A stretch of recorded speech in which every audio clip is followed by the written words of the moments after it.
Shields up, Iron Breakers. Rurikhan here coming at you with another video. Welcome back to Marvel Avengers. This title was sent to me by Square Enix so that I could give it a look and tell you guys my opinions on it. Now, I wanted to do a follow-up to my previous Avengers video where I gave you my impressions after having played through the single-player campaign and barely dipping my toes into the multiplayer.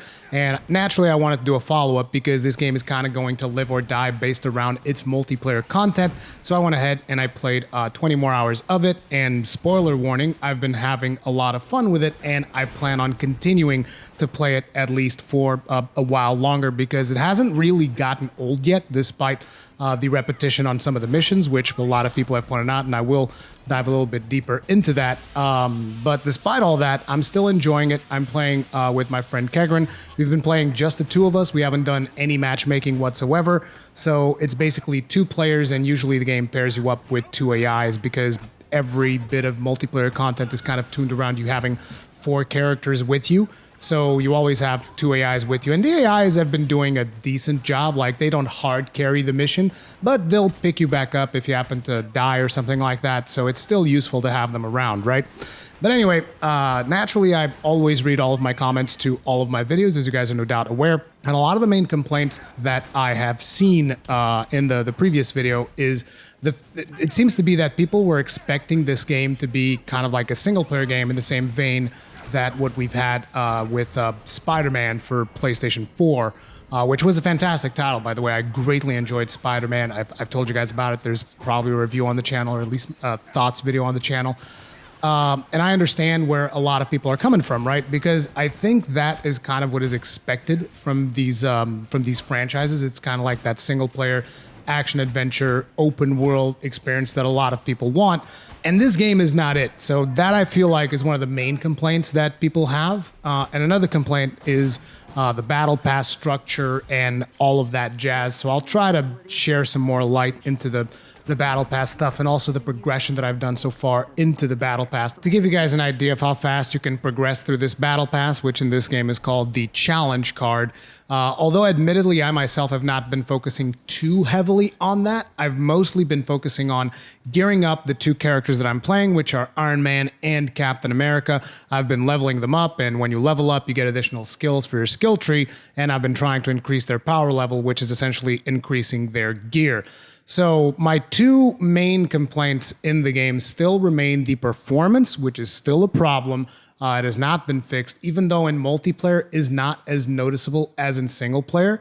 I kind of feel like they probably put more development time into the end game cycle than necessarily the single player campaign, which is a bit of a shame because the single player campaign is the first thing that a lot of people do. And to see the poor performance and poor optimization in that campaign is kind of a bummer. Because, like I said, it's going to spoil the experience for a lot of people's first hours with the game. Whenever you're trying to do something and the game just slows down to a crawl.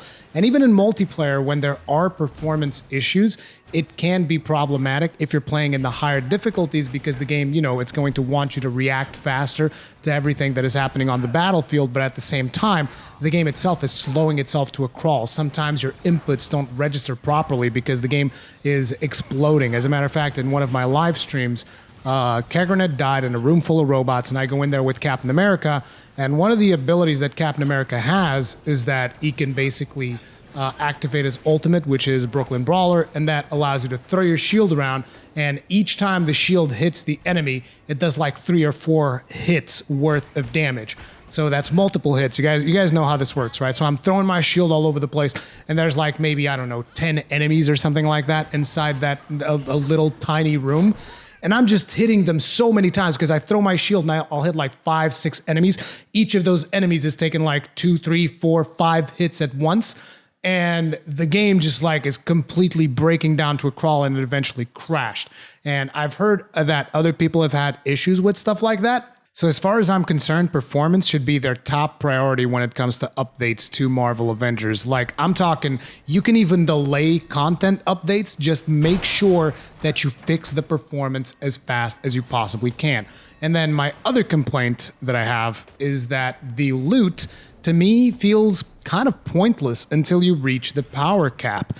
And what does that mean? Here's the thing, right? Loot is doing stuff. It's got passive effects. It's got effects that give you great benefits depending on the type of playstyle that you're employing.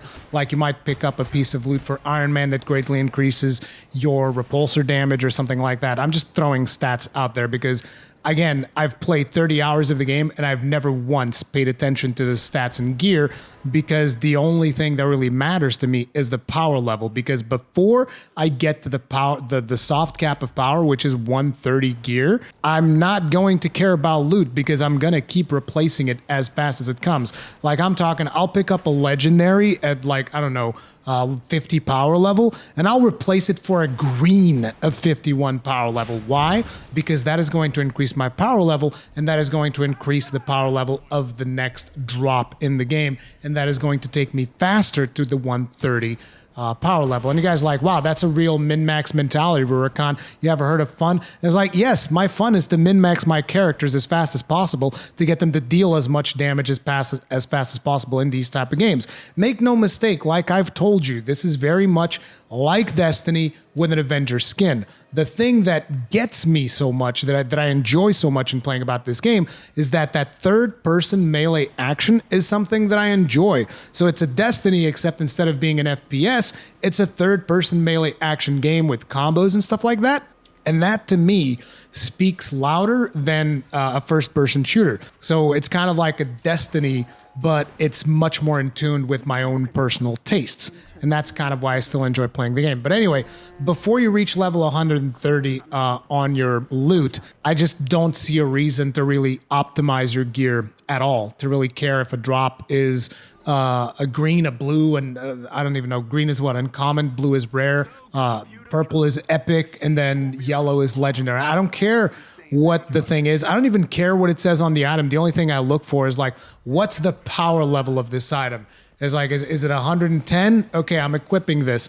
Is it 109? No, I'm not even equipping it. In fact, I don't even equip the items myself. Because they knew that most players are going to play this like this. There's a button that you press, which is L2, that automatically equips all of the highest power level gear to your character. So, you know, I don't even equip it myself. I just like press the button, boom, equip whatever's most powerful and go. And I never really upgrade anything with the exception of the major artifact. The major artifact is a little bit different because it's an item that is not as dependent on power level. It's just something that gives you a bunch of passive stuff and you don't really get that many of them. So those you can upgrade. But even the minor artifacts, like I just don't care. I don't upgrade anything. Because again, the game hasn't really reached the point where it's so hard that I feel like, oh, I gotta upgrade my gear in order to really be more effective now. And I'll be honest, I don't know the solution to this problem because I know that once I get to that 130 power cap level, that everything is going to make sense because at that point, I will be looking at the skills of each individual armor piece and be like, okay, I want the one that increases the missile damage because that is going to be the piece of armor that I'll be wearing long term because, again, 130 is like the soft cap of power for the items that you are going to equip. And at that point, I will be looking at the stats and how they're going to affect the build of Iron Man that I'm playing. And that is going to be the point at which I will engage with that system and upgrading items and all that jazz. But it just kind of sucks that there's not that much to do until you reach that soft cap, you know? For all intents and purposes, I think that the loot is completely pointless. And I'm not saying that it is pointless. I'm saying that for the way that I'm playing the game and how fast I'm getting new loot, it doesn't make any sense to waste resources upgrading other loot just because it might have a slightly better stat here or there, because the only thing that truly matters is the power level. So now let's talk about the challenge card, which, like I've said earlier in the video, is this game's version of a battle pass. And I want to make sure that people understand, just because I'm talking about this system does in no way mean that I endorse it, because I generally don't tend to like battle pass like systems in video games because it just doesn't appeal to me that much. It just so happens that with Marvel's Avengers, I greatly enjoy the other side of it. I really enjoy the gameplay. I'm enjoying blasting enemies in the face with repulsor beams with Iron Man, or throwing Captain America's shields and making their gear numbers go higher. That's something that I like. As a matter of fact, if you've been with the channel for a while, or if you've known me for a while, you know that I tend to like games that involve a bit of grind. Like Diablo 2 is one of the first games games that I ever spent more than 100 hours on. Another one would be World of Warcraft. Then we have the Souls series, which can be considered somewhat of grind games if you choose to play them like I did, where I finished the game, I don't know, 20, 30 times, experimenting with different builds and upgrading different weapons and whatnot.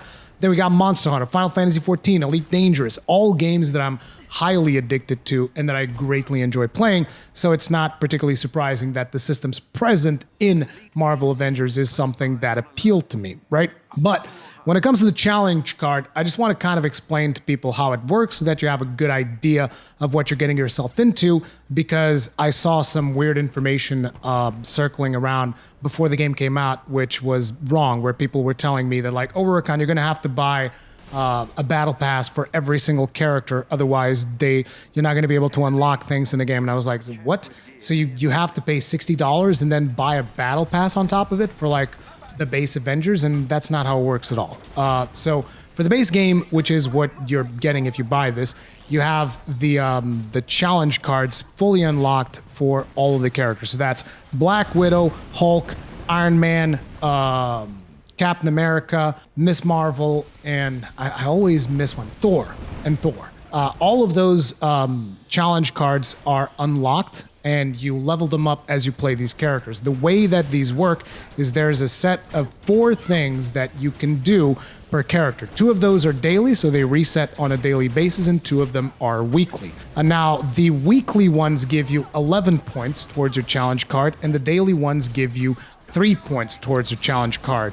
So if you do the math to this stuff, considering that the challenge card is worth about 200 points, it goes to 3 weeks and change if you do everything perfect. So let's say you mess up on a couple of days, or some days you just don't feel like playing. You can usually get this stuff anywhere between 3 to 5 weeks. You'll be able to cap out your challenge card. And with your challenge card, you get a bunch of rewards, like a couple of emotes.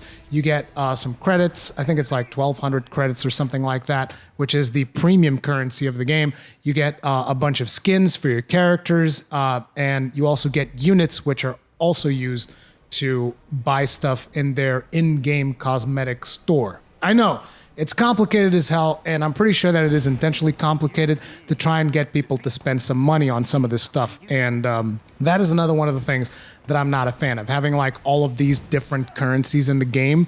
But basically, just look at it. You get units, which are easier to get, and you get credits, which are harder to get. Credits, you can only get them through the challenge cards, I think.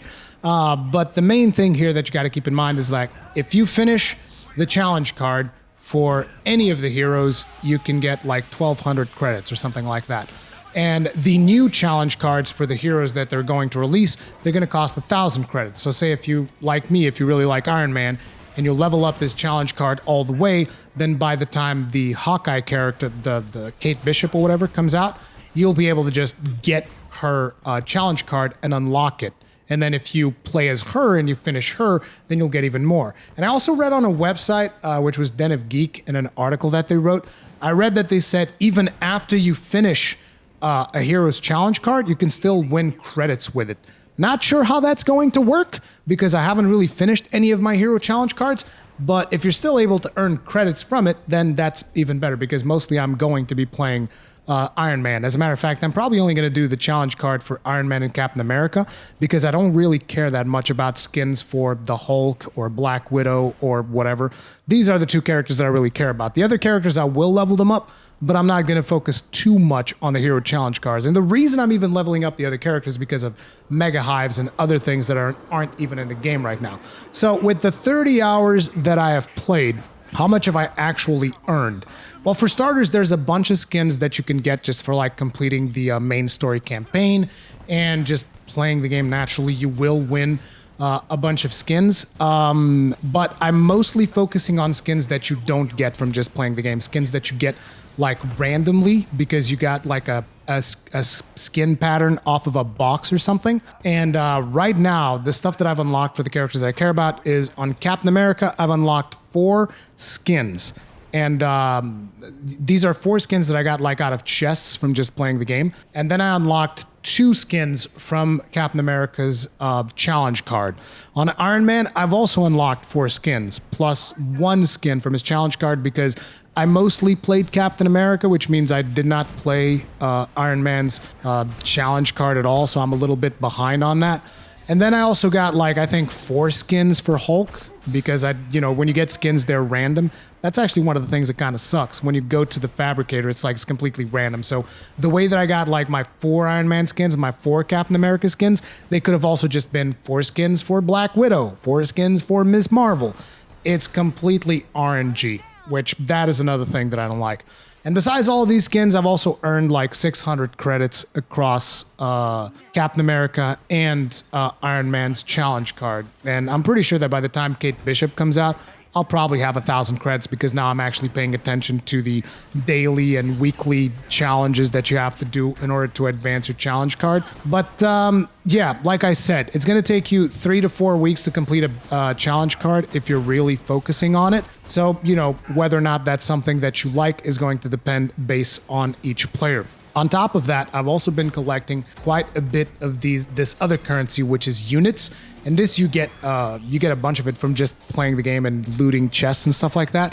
And I have 11,000 of these units. And with these units, you can also buy skins. There's like another shop in game that you can go and you can buy skins there. And legendary skins cost about 7,000, so I can just get 1 legendary skin that I want, and I'll still be like halfway onto my next legendary skin. It's just, again, I don't care that much about all this cosmetic stuff. I like the way Iron Man looks with his hot rod suit, so mostly I've just been playing like that, despite the fact that I've unlocked a bunch of other skins. But what I'm trying to get at is it's not that hard for you to unlock cosmetic stuff for your characters, because I've seen a lot of people say that, like, oh man, look at all these skins in the shop and they're super expensive. And you're right, they are.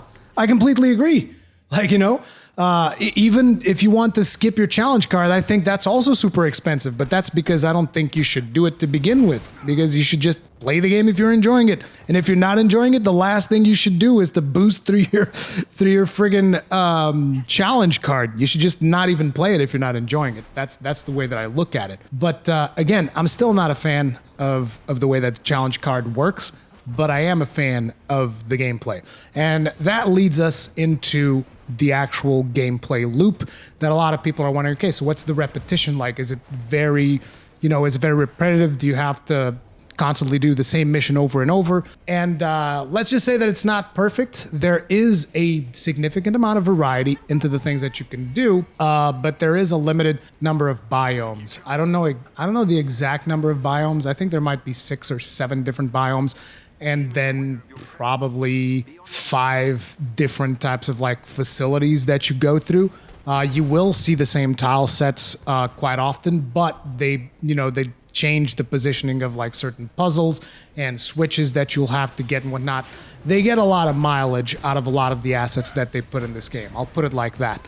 Has that stopped me from enjoying it? Not really. One of the things that I would like to see more definitely is bosses, because like when it comes to major boss encounters, right now there's I think 6, if I'm not mistaken, and one of them is only in the single player campaign, which is the final boss. The single player campaign is not, from what I can tell, is not in multiplayer yet. Maybe it is, because I haven't advanced enough in the story to see everything, so he might actually be in there. I don't know.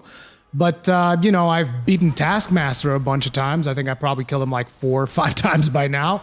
I've beaten the big tank thing a bunch of times. I've beaten the airship that shows up a bunch of times as well. And I enjoy those boss fights, but I want more, right? I want more of those boss fights because, just killing rank and file all the time is not super satisfying, but it's still enjoyable, the moment-to-moment gameplay for me with the Avengers that I like. Naturally, that's all going to depend on whether or not the Avenger that you like is already in the game or not. Like I said, right now you have Hulk, Thor, Iron Man, Captain America, Black Widow, and Ms. Marvel.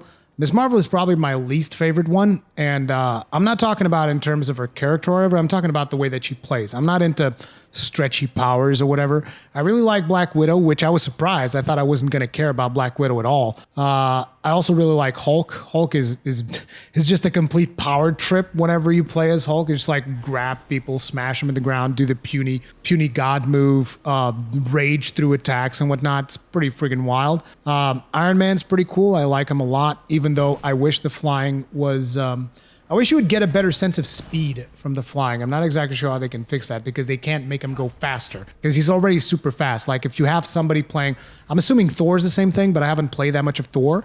But basically if you have someone who's playing a different character that can't fly, usually Iron Man is always way ahead of you going through objectives and whatnot, and you're just like way behind. But then again, you do need help from other players to do these missions, so being way ahead does not always mean that that's a good thing. But yeah, basically 30 hours later, I'm still greatly enjoying the game. I'm still having fun with it. I still haven't finished the multiplayer story arc that they have going. I'm still working my way through that, while also doing some of the side activities to gear my characters faster, like the vaults and all of that jazz, which are basically missions around you just getting a bunch of loot. And there's still more content to come, like there's the Mega Hive stuff, which is going to be interesting for me to check out. There is the secret labs, which are essentially going to be like raids, that I'm very curious to see if I'll still be able to do that with just 2 players, or if me and Kegron will have to finally go into matchmaking and get more people that are properly geared to face off against those challenges. We shall see how all of that stuff pans out.